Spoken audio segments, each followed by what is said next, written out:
Hey, it's Steve's Midweek Shout Out. Good to come to here in the middle of the week. I hope that everything seems to be going your way. Hey, I want to talk briefly about the three words: fear, control, and ego. Fear, control, and ego. You know, it's been a theme for me the past couple of weeks. I've had several different conversations with people, and it seems as though that people are having difficulty in their relationships, getting along with one another, communicating with one another, whether it's their parent, whether it's their spouse, whether it's their child, whether it's a boss or a coworker. They just seem to be, not clicking with one another. And I keep on feeling as though that what's getting in their way is their fear, their control, and their ego. Fear, control, and ego. It's like, first of all, they're afraid of the other person. They're afraid of their gifts. They're afraid of their skills. They're afraid of their abilities. They're afraid of what it is that they're doing in their lives, and so they feel threatened by the other people. And because they feel threatened by the person, they want to be able to control them. They want to be able to hold them back. They want to be able to keep them under their control, under wraps. Because what it is, they want to make it all about themselves. They want to make it about their own ego. They want all the focus to be upon them. They want the limelight to be upon them. And when they do that, when you focus on fear, control, and ego, you can't help but have your relationships and conversations go haywire.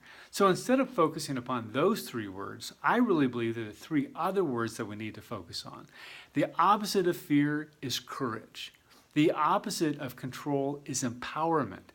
The opposite of ego is humility. So what if we focus on those three words: courage, empowerment, and humility? I think when we're courageous, it means that we're grounded in our own sense of being.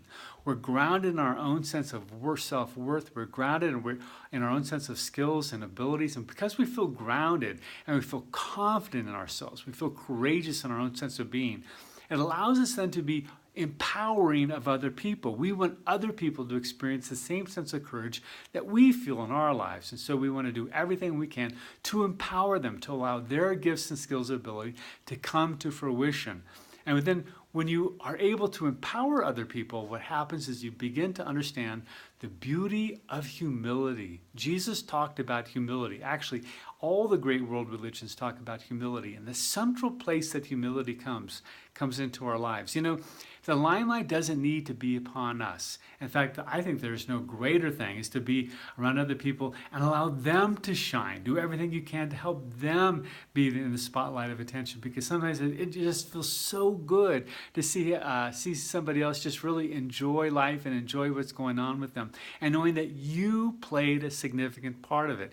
And I think that's when Jesus talked about, the greatest thing is to be a servant of them all, that sense of humility. I really believe that if you can focus on courage, empowerment, and humility, that your relationships will thrive. And you will have beautiful conversations, you'll have beautiful interactions with other people. So that's what I want to talk with you about.